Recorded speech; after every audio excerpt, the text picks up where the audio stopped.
tubeere nga at least tusaba wabeera ekitongole ekitwala abasajja mu maaso olw'ensonga ebisomozebwa bingi mu ggwanga Uganda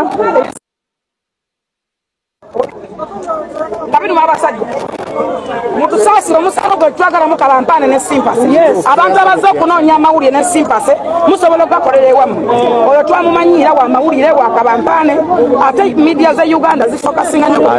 ate si wa mawulire totemerera ba mawulire wabula azze okukola kabampaane afune amawulire azze okukola kabampaane ayogerweko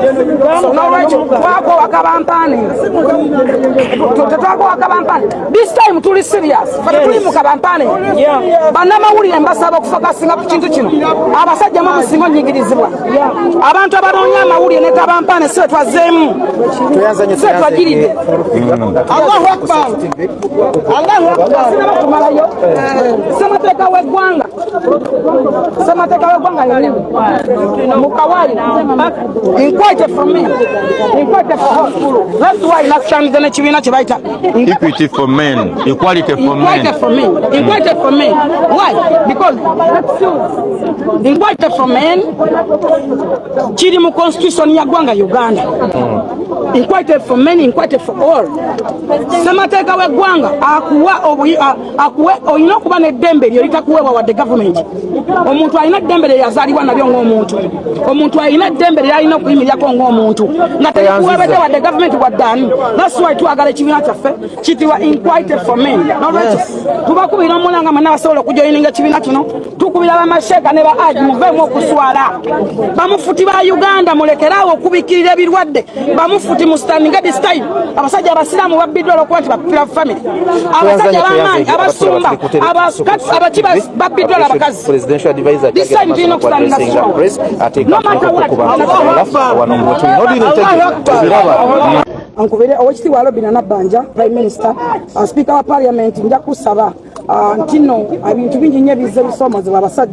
abasajja banyiivu bakyaye government olw'okuba nti babbibwa olw'okuba nti bacaccanyinga olw'ensonga tewali office batwala tewali we baloopa tewali kitongole kyonna kisobola kuyimirira eri basajja bamuzibe ne bakasiru ne bakiggala abakyala balina offices nnyingi nnyo mu ggwanga Uganda abakyala mabo wa sympathies omukyala yeekabyako ne weyeetakula okeera kumakya n'owasa omukazi najja nga talina wadde tisati watuuka kuno batwala ennyumba yonna n'ekisimu anakitwala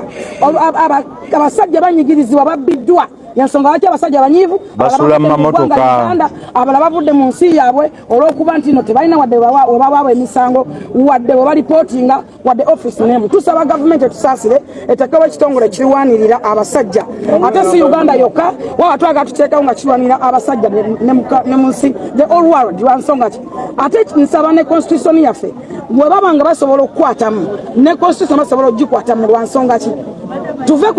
tuve ku nkola ya Europe. This is Africa. And Africa, this is Uganda. Lwaki tubeera ku mateeka aganyigiriza abantu abamu olw'okuba ntuli ku nkola ya Europe. Tulina okukola amateeka agayamba abantu baffe agabajja mu bulabe abasajja abamu bapira ba family abasajja abamu babitiibwa abalala batya okuswazibwa n'okuswala yensonga lwaki banyigirizibwa ne babbibwa ebintu byabwe abakazi abasinga bazadde abaana tebafudde buvunaanyizibwa bwabwe ku bulabirira abaana baabwe babafuula bizinesi omukyala yennyini akutega omwana n'abamu be bawa abakozi bakuwa omukozi ne bamukuteze ng'enkyagenda kwowaabira abakyala baafuuka babbi ddala naye nzirayo ku bayibuli eyogera mu lubereberye ndabira ddala ng'omukazi sitaani lwansonga nti Yesu Katonda batonda Adamu yamuterawo ebintu byonna byalina okukozesa naye era omukazi yajjayo ekibala kimu kyokka nakifuula kinoki n'olwekyo kyensaba mu byonna nti nno tubeere n'obwerufu tubeere n'obwenkanya eri abasajja beetaaga okufuna eddembe lyabwe abasajja balina okubeera n'eddembe lyabwe ng'abali mu nsi abasajja bakola nnyo abasajja bapatikana nnyo okulaba nga babeezaawo abantu baabwe naye the end of the day n'abeera ng'ate anyigirizibwa n'olwekyo tusaba tubeere nga at least eddembe ly'abantu tusaba wabeerewo ekitongole ekitwala abasajja mu maaso olw'ensonga ebisomozebwa bingi mu ggwanga Uganda nga biruma abasajja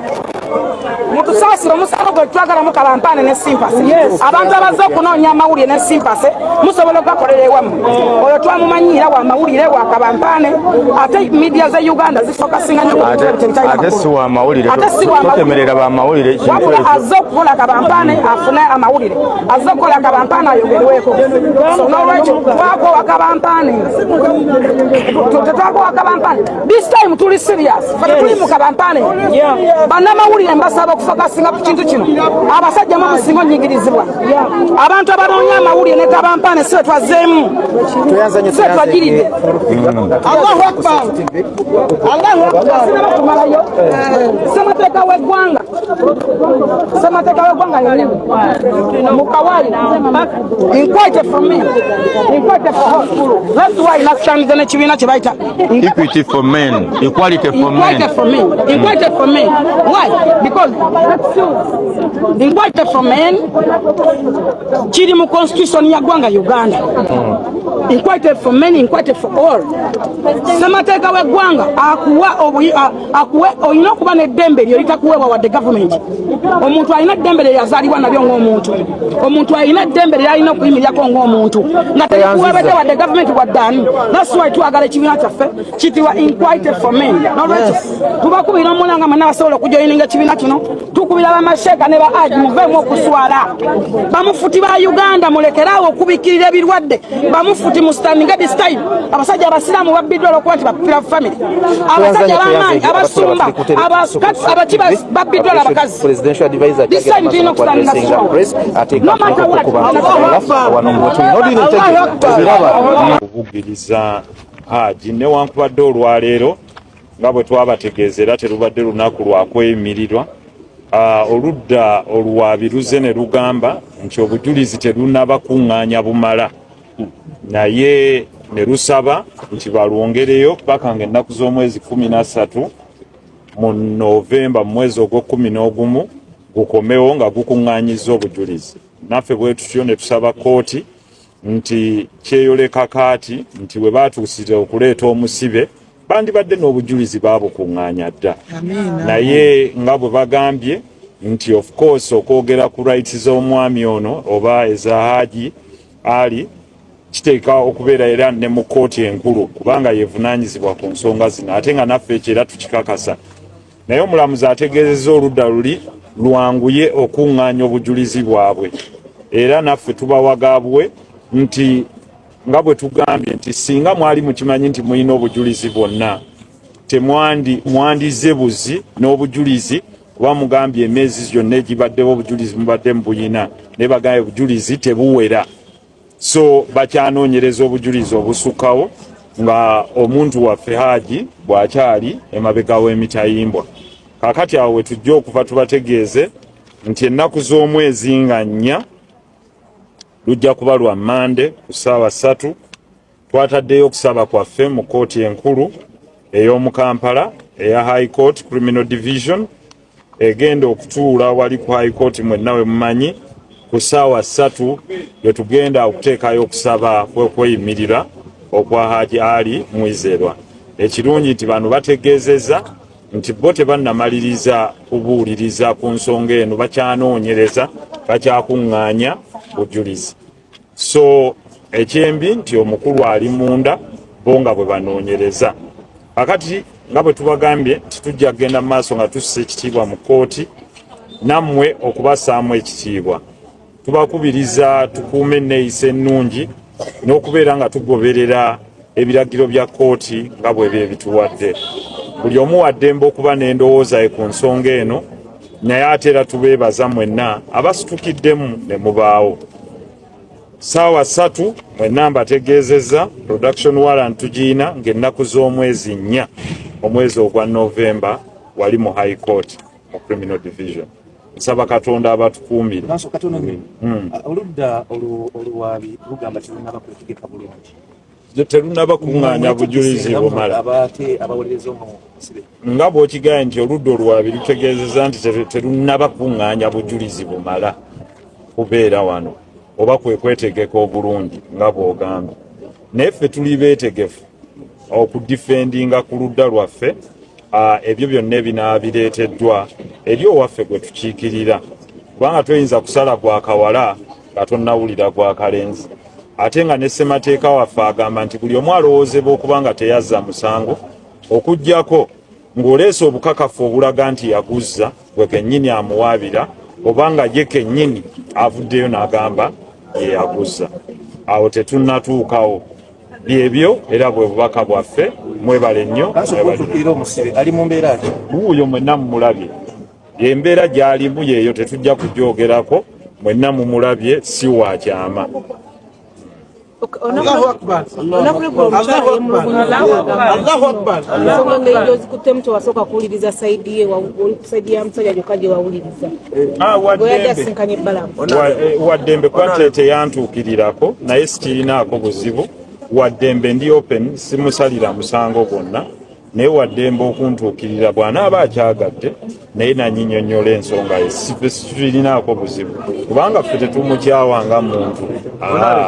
waddembe bw'aba alina ensonga ye naye okuntuukirira tetugyogerako sewaliwo obuzibu mu ekyo kyonna waliwo ekirala omukyala yagambye tewagezezzaako mutiisatiisa kuba siina we musanga siina namba ye yasimu sinkanangako naye kale siyinza kwogera kintu kifaananako bwe kityo naye kyenjagala okumugumya nti ekkuba eryaffe eryo liggule bw'aba alina kyayagala okugamba wetuli situmusalira musango era tewaliwo gwe tusalira musango ffe era ng'abakulembeze naye bw'aba ayagala okumuwuliriza we have open hands ate ekirungi ye yali ebweru era singa yayagala okunoonyawo naleponsereko yandinoonyeza nga bwe yanoonyeza abalala ne bamuwuliriza lwaki omuloopa ate alina access ku kizibiti wangi lwaki yaloopa musanga ate alina access ku kizibiti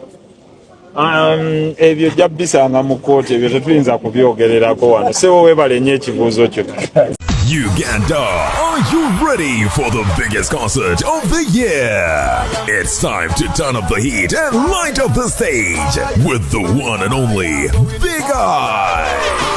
This December 7th, 2024, all roads lead to the Lugogo Cricket Oval for a night you won't forget. Get ready for a high-energy, electrifying performance as Big Eye takes you on a musical journey of his biggest hits. Also featuring all Ugandan artists. Tickets ordinary 20k, VIP 50k, platinum tables 2 million. Get your friends, your squad, and everyone you know because Big Eye is ready to make history.